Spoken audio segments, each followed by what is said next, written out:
Welcome to Aurora IAS academy. This is Venkat economy faculty. ఈరోజు మనం 2024-25 AP general బడ్జెట్ని మనం డిస్కస్ చేద్దాము.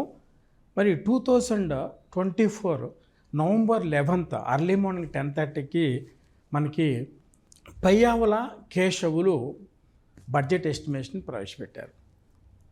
మరి 2024లో 3 సార్లు బడ్జెట్ ఎస్టిమేషన్ ప్రవేశపెట్టారు. ఫస్ట్దేమో వైసీపీ గవర్నమెంట్ ప్రవేశపెట్టింది, అంటే ఎలక్షన్స్కి ముందు అన్నమాట.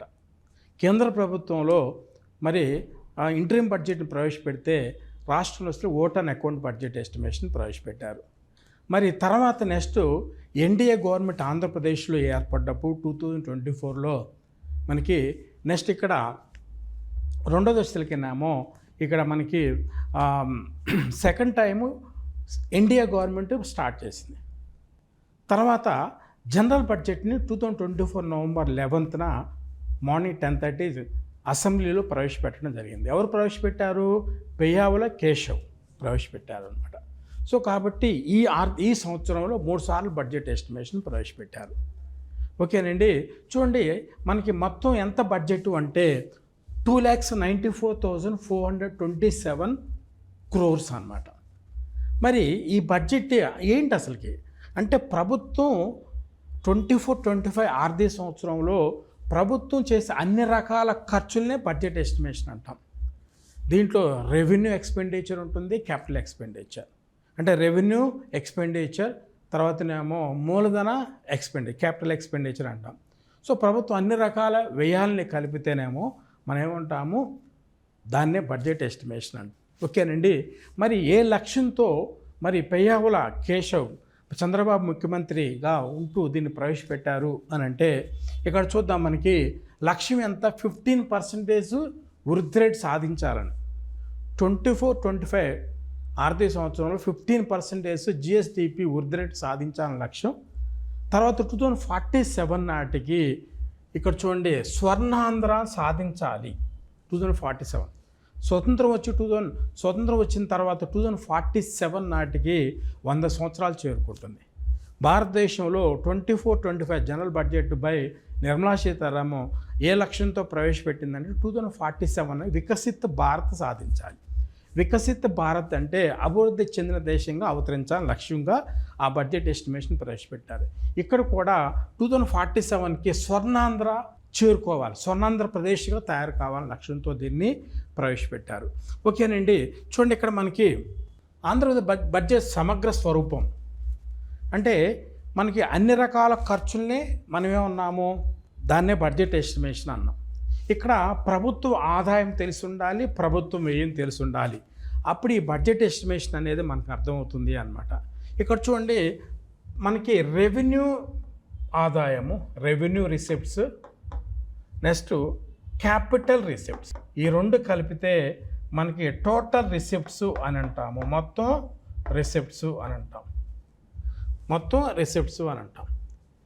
ఇక్కడ చూడండి, రెవెన్యూ రిసిప్ట్స్ రెండోది, క్యాపిటల్ రిసిప్ట్స్, మొత్తం కలిపితే టోటల్ రిసిప్ట్స్ అన్నమాట. ఎందుకనంటే ఆదాయంలో నుంచి ఖర్చులో నుంచి ఆదాయం తీస్తే వచ్చేదే బడ్జెట్ ఎస్టిమేషన్. అంటే మనకి లోట్లు తెలుస్తాయి అన్నమాట. అంటే రెవెన్యూ లోటు, నెక్స్ట్ కోశ లోటు, ద్రవ్య లోటు, మూడో దశలకినేమో ప్రాథమిక లోటు, ఇట్లా 3 లోట్లు అనేది ఉంటాయి అన్నమాట. సో కాబట్టి మనకు అవగాహన తెలియదు. రెవెన్యూ వసూళ్ళు ఏమేమి ఉంటాయి దీంట్లో? పన్ను ఆదాయము, పన్నేతర ఆదాయం ఉంటుంది.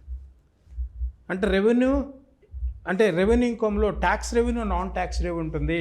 దీంట్లో ట్యాక్స్ రెవెన్యూ నుంచి ఎక్కువ ఆదాయం వస్తుంది, నాన్ ట్యాక్స్ రెవెన్యూ నుంచి తక్కువ వస్తుంది. అది దేశంలో కావచ్చు, రాష్ట్రంలో కావచ్చు. మరి ఇక్కడ తీసుకుందాం, మనకి రెవెన్యూ రిసిప్ట్స్ వచ్చేసరికేమో మరి 24-25లో 2,01,173.61 crores అన్నమాట. మరి దీంట్లో రెవెన్యూ రాబడిలో మనకి 2 రకాలు ఉంటాయి, పన్ను ఆదాయము, పన్నేతర ఆదాయం. చూడండి, మనకి రాష్ట్రంలో వచ్చే పన్ను ఆదాయం ఎంత అంటే 1,09,872 రూపీస్, 1,09,872 crores.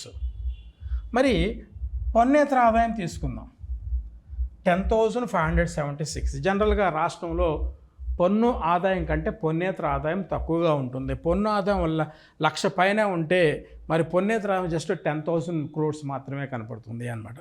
మరి రెవెన్యూ రిసిప్ట్లో ఇంకా అంశాలు, కేంద్ర పన్ను వాటా. అంటే కేంద్ర ప్రభుత్వం ఏం చేస్తుంది, పన్నులు కలెక్ట్ చేసేసి కేంద్ర రాష్ట్ర ప్రభుత్వాల మధ్య పన్నుని డిస్ట్రిబ్యూట్ చేస్తాయి.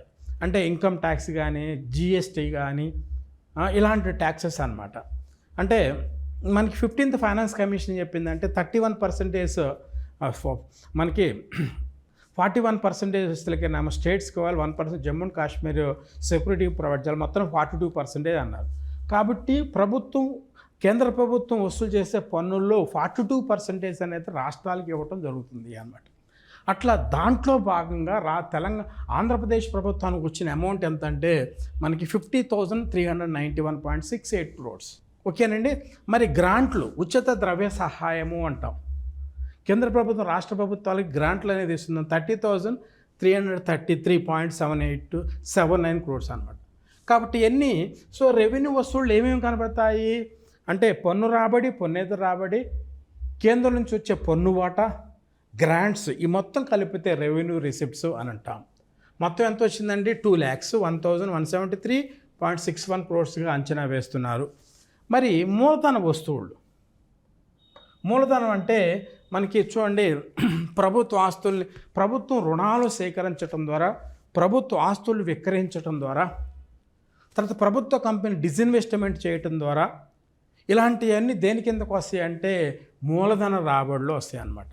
బహిరంగ మార్కెట్ లోన్స్ అని, అంటే ఆర్బీఐ నుంచి రుణాలు పొందుతామే, బహిరంగ మార్కెట్ లోన్స్, ఫ్లోటింగ్ డెబిట్స్, కేంద్ర ప్రభుత్వం నుంచి వచ్చే రుణాలు, ఇతర రుణాలు, డిపాజిట్లు, రుణాలు, అడ్వాన్స్, ఇతర వస్తువులు, కంటిజెన్స్ ఫండ్, మొత్తం కలిపితే మనకి మూలధన రాబడులు అంటాం. జనరల్గా వీటిలో మూలధన రాబడులు అని అంటే ప్రభుత్వం రుణాల ద్వారా సేకరించిన దాన్ని మూలధన రాబడిలోకి తీసుకొస్తారు. అంటే మనకి ఓకేనండి. ఇట్లా నెక్స్ట్ తీసుకుందాం. మరి ఇక్కడ రెవెన్యూ వ్యయం ఉంది. రెండో దశలకేనేమో మూలధన వ్యయము, రెవెన్యూ వ్యయం ఉంది, నెక్స్ట్ మూలధన వ్యయం. ఈ రెండు కలిపితేనే revenue expenditure plus capital expenditure, ఈ రెండు కలిపితేనేమో టోటల్ ఎక్స్పెండిచర్ అని అంటాము. ఇక్కడ టోటల్ ఎక్స్పెండిచర్, ఇది ఏ అనుకుంటే ఇది బి అన్నమాట. ఇదేమో మొత్తం కలిపి మొత్తం C. A plus B is equal to C అనేది అవుతుంది అన్నమాట.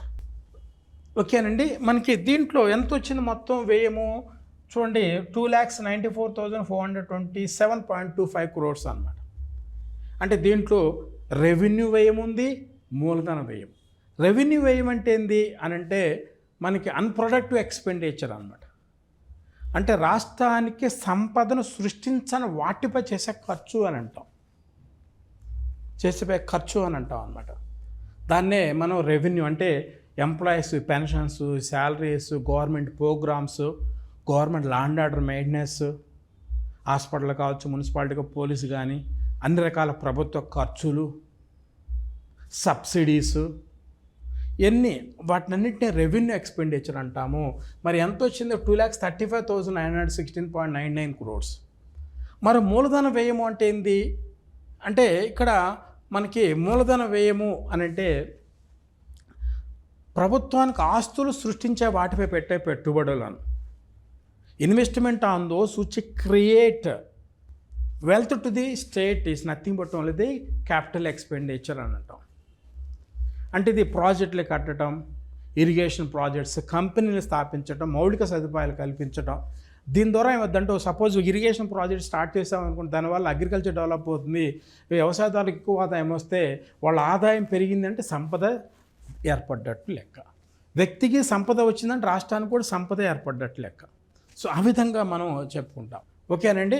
సో మరి మొత్తం కలిసి వ్యయము మొత్తమే, దీన్ని ఏ ప్లస్ బి, రెవెన్యూ వ్యయము ప్లస్ మూలధన వ్యయము అన్ని రకాలు కలుపుకుంటే ఈ మూలధన వ్యయంతో పాటు మిగతా అన్నమాట మూలధన చెల్లింపులు అన్నీ కలిపామనుకోండి ఎంత అవుతుంది అని అంటే ఇదంతా కలుపుకోవాలి మనం, అమౌంట్ అంతా కలుపుకోవాలి. వచ్చింది మొత్తం వ్యయం ఎంత అండి అంటే 2,94,427.25 అనమాట. సో కాబట్టి అన్ని రకాల వ్యయాలు అనేది 2,94,427.25 అని చెప్తాం. మరి చూడండి ఇక్కడ మనకి రెవెన్యూ లోటు ఉంది, ద్రవ్య లోటు ఉంది, revenue deficit, physical deficit, primary deficit అనమాట. అంటే లోట్లు అనమాట. అంటే ఖర్చులో నుంచి ఆదాయం తీసేస్తే ఏర్పడుతో లోటు అనమాట. అంటే రెవెన్యూ లోటు ఎలా ఉంటుంది అంటే రెవెన్యూ వ్యయములో నుంచి రెవెన్యూ ఆదాయం తీసేస్తూ రెవెన్యూ లోటు. నెక్స్ట్ మనకి మొత్తం ఖర్చులో నుంచి ప్రభుత్వం ఆదాయం తీసేస్తే దాంట్లో రెవెన్యూ రాబడి ఉంటుంది, మూలధన రాబడి ఉంటుంది అన్నమాట. మరి ప్రాథమిక లోటు అంటే ద్రవ్య లోటులో నుంచి వడ్డీ చెల్లింపులు తీసేస్తారు, రాష్ట్ర ప్రభుత్వం చెల్లించాల్సిన వడ్డీ చెల్లింపులు తీసేస్తే దాన్నే ప్రాథమిక లోటు అని అంటాం. దాన్నే మనం ప్రాథమిక లోటు అని అంటాం. ఓకేనండి. ఇక్కడ చూద్దాం మనకి ఏమేమి ఉండి అనేది. ఓకేనండి. ఇక్కడ చూడండి డెఫిసిట్స్ తీసుకుందాం, లోట్లు అన్నమాట. అంటే ఇక్కడ 3 రకాల లోట్లు ఉండి రెవెన్యూ లోటు ఉంది, ద్రవ్య లోటు ఉంది, ప్రాథమిక లోటు ఉంది. ఇది కూడా దేశంలో కూడా రెవెన్యూ ద్రవ్య లోటు అండ్ ప్రాథమిక లోటు 3 రకాలుగా ఉంటాయి. రాష్ట్రంలో కూడా అలానే ఉన్నాయి. మరి రెవెన్యూ లోట్లు ఏముంటుంది, రెవెన్యూ వ్యయము మైనస్ రెవెన్యూ ఆదాయం. అంటే ఇక్కడ చూడండి రెవెన్యూ ఆదాయం మీకు తెలుసు, tax income, non tax revenue, tax revenue, non tax, పన్ను ఆదాయం, పన్నేతర ఆదాయం ద్వారా వచ్చింది. ఇదేమో అంటే ప్రభుత్వ అన్ప్రొడక్ట్ ఎక్స్పెండిచర్ అనమాట. అంటే దేశానికి సంపదను సృష్టించని వాటిపై అంటే పెన్షన్స్, సబ్సిడీస్, లోన్స్ ఇవ్వటం, వడ్డీ లేని రుణాలు ఇవ్వటం, తర్వాతనేమో మరి ప్రభుత్వం లా and order maintenance, government expenditure, తర్వాత ప్రభుత్వం అన్ని పథకాలు చేసే ఖర్చు అనేది రెవెన్యూ వ్యయం ఉంటుంది. మరి దీంట్లో చూస్తే 34,743.38 crores అనేది కనపడుతుంది. మరి మొత్తం వ్యయం ఇక్కడ తీసుకుందాం ద్రవ్య లోటు. మొత్తం వ్యయం ఏంటింది 2,94,427.25 crores అనమాట. మరి మొత్తం ఆదాయం అంటే ఏంది, మొత్తం ఆదాయం అంటే 2,25,684.6 crores అనమాట. అంటే మొత్తం ఆదాయం అంటే దీంట్లో మనకి వడ్డీలు సేకరణ అనేది కలపరు. Tax revenue, non tax revenue మరి కొన్ని మాత్రమే దీంట్లో కలుపుతారు, రుణాల ద్వారా సేకరించింది మాత్రం దీంట్లో కలపరు అన్నమాట. అంటే ఇక్కడ మనకి దాదాపు 25,000 crores అని ఎక్స్ట్రా వచ్చింది. అది కూడా మనకి గతంలో మన రుణాలు ఇవ్వటం ద్వారా దాని వచ్చిన ఆదాయం అనేది దీంట్లో కనపడుతుంది అన్నమాట. రుణాలు సేకరించడం అనేది దీంట్లో కనపడదు అన్నమాట. అందువల్ల తక్కువ అమౌంట్ కనపడుతుంది. ఓకేనండి. మరి ద్రవ్యలోటు తీసుకుందాం. మరి ద్రవ్యలోటు 68,000 కదండి, దాంట్లోంచి వడ్డీ చెల్లింపులు అంటే 24-25 బడ్జెట్ ఎస్టిమేట్ చెల్లించాల్సింది మనకి 28,754.32 అనేది మనం చెప్పుకుంటాం. మరి ఇది ఎంత కనపడుతుంది అని అంటే 38,983.33 crores అని చెప్పుకుంటాం. ఓకేనండి. ఇట్లా ఇక్కడ చూడండి పన్ను రూపంలో భారీ ఆదాయం ఎలా వస్తుంది. మరి మనకి రెవెన్యూ రిసిప్ట్స్ అంటే ఏంటి, tax revenue, non tax revenue, దాన్నే మనం రెవెన్యూ రిసిప్ట్స్ అని అంటాం. చూడండి స్టాంప్స్ అండ్ రిజిస్ట్రేషన్, దీంట్లో హైయెస్ట్ ఏంటంటే వాణిజ్య పన్నులు, సేల్ ట్యాక్స్ నుంచి 61,989.18 crores అనేది అంచనా వేస్తున్నారు. మరి రాష్ట్రంలో అతిపెద్ద ట్యాక్స్ ఏంటంటే సేల్ ట్యాక్స్ అని చెప్పుకుంటాం. కేంద్ర ప్రభుత్వంలో income tax, second GST, third వస్తువులకినేమో మనకి కార్పొరేషన్ ఇన్కమ్ ట్యాక్స్ చెప్తాం. అదే రాష్ట్రంలో వస్తువులకినేమో ఫస్ట్ సేల్ ట్యాక్స్, తర్వాత స్టేట్ ఎక్సైజ్ డ్యూటీ, తర్వాత స్టాంప్స్ అండ్ రిజిస్ట్రేషన్, తర్వాత మోటార్ వెహికల్ రోడ్ ట్యాక్స్ అనమాట 5,203. మా పన్నేతర ఆదాయం అసలు 10,576. సో కాబట్టి ట్యాక్స్ రెవెన్యూ ఎక్కువగా ఉంది దీంట్లో. సో ఇది ఈ డేటా అనేది ఆర్డర్ మనకు గుర్తుపెట్టుకోవాలి. సెంట్రల్ గవర్నమెంట్ ఎలా ఉంది, స్టేట్ గవర్నమెంట్లు ఎలా ఉంది అనేది ఒక ఆర్డర్ తెలుసుకొని ఉండాలి. మరి దీని తర్వాత వచ్చి తెలికినేమో రంగాల వారిగా కేటాయింపులు, allotments based on the sector wise. మరి మొత్తం కలిసి ప్రభుత్వం ఖర్చు ఎంత 2,94,427.25 crores అయితే ఈ ఖర్చుని ఏ రంగాలకు ఎంతంత కేటాయించారు. మరి ఎక్కువ కేటాయించేది సామాజిక సేవలు, సోషల్ సర్వీసెస్. అంటే ఇది మొత్తం సోషల్ సర్వీసెస్ అంటే వెల్ఫేర్, గవర్నమెంట్ స్కీమ్స్, సబ్సిడీస్ అన్నీ దాంట్లో వస్తాయి. రెవెన్యూ ఎక్స్పెండిచర్ కిందకు వస్తుంది. ఎంత? ఇది 1,22,925.35 crores అనేది మనం చెప్పుకుంటాం. మరి లీస్ట్ ఎక్స్పెండిచర్ దేంట్లో ఉంది? లీస్ట్ ఎక్స్పెండిచర్ వస్తువులకి సైన్స్ అండ్ టెక్నాలజీ తీసుకుందాము. మరి సైన్స్ అండ్ టెక్నాలజీ వస్తువులకినేమో 0.19 crores. సో కాబట్టి ఈ చార్ట్ నుంచి మనం ఏం తెలుసుకుంటున్నాము అని అంటే, ఎక్కువ ఆదాయం దేని నుంచి, ఎక్కువ ఖర్చు దేని జరుగుతుంది అని అంటే సోషల్ సర్వీసెస్, తక్కువ అయితే సైన్స్ అండ్ టెక్నాలజీగా మనకి అనేది ఇవ్వలేదు అన్నమాట.